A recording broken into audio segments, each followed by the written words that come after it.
Chelsea. I have my booktube hat, and it is now May, the time of year when, if the weather isn't behaving, I start just wearing a whole lot of pink in order to convince the elements that yes, it is spring, you can do it, you can be warm. It also means it's time for my April wrap-up. I read a total of 6 books in April. I've already talked about most of them in greater detail elsewhere, so this is going to be a bit of a quick wrap-up, and I'm going to point you to where you can hear me talk about these books elsewhere on my channel. The first book I finished in the month was Rite of Passage by Alexei Panshin. This is a Nebula award-winning sci-fi coming-of-age story from the 60s. I reread this when I did, in part because I wanted to put it in my monthly recommendations video for the month. Last month's theme was survival stories, and I did it sort of as a double review video of this book and Deerskin by Robin McKinley.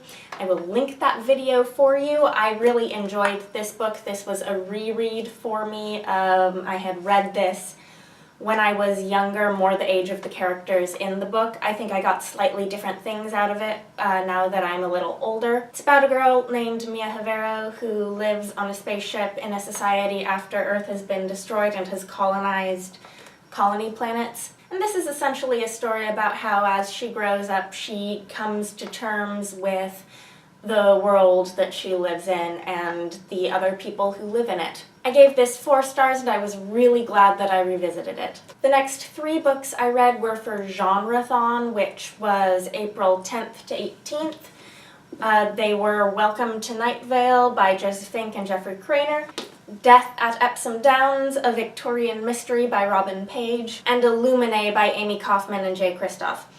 I did a Genre-thon wrap-up where I talked about all 3 of these books in greater detail.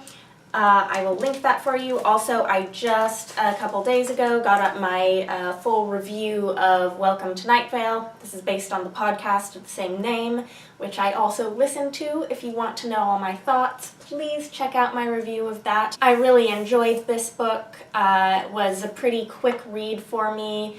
The writing was strange and wonderful, just as you would expect. I gave it 4 stars. This is part of a lighter mystery series that I've been reading over the course of several years. It's not too deep. Robin Paige is a pen name for a husband-wife team that consists of Susan Wittig Albert and Bill Albert. What's really fun about these books is how full they are of Victorian trivia, essentially. The writing isn't particularly exceptional, but for this kind of book, I feel like it doesn't need to be for me to really enjoy it. I gave this a 3-star rating. And Illuminae, I had really mixed feelings about. I also gave this a 3-star rating. I loved the format and the narrative device, but there were other things in it that I didn't enjoy so much. I have written a quick Goodreads review, and also you can check out my Genre-thon wrap-up to hear more of what I thought about Illuminae.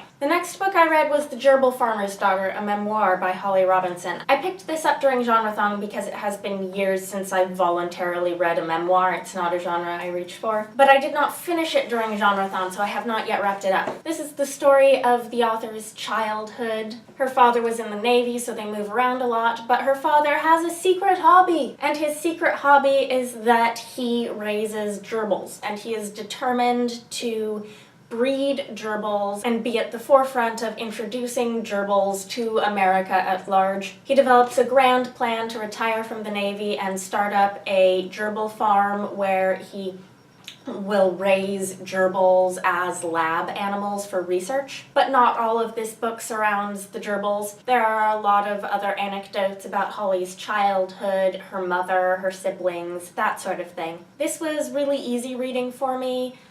I went through a phase where I had gerbils as a child, and I was like really intensely interested in learning everything there was to learn about gerbil keeping and whatnot, so this kind of tickled my fancy in that regard. I think that reading this book has kind of convinced me that memoir reading is something I really can enjoy, and so maybe I'll pick up more memoirs in the future. But I personally found parts of this a little scattered. I felt when I came to the end like there hadn't been a real overall point to it. And I feel kind of bad saying that because obviously when you're talking about real people's lives, you don't get the luxury of crafting a perfect story arc. But this kind of felt like it meandered a bit, and I wasn't always 100% certain why the author chose to include the parts of it that she did in the ways that she did. Holly Robinson has written some fiction novels, but this didn't leave me overall impressed enough with her writing style to make me want to pick up her fiction.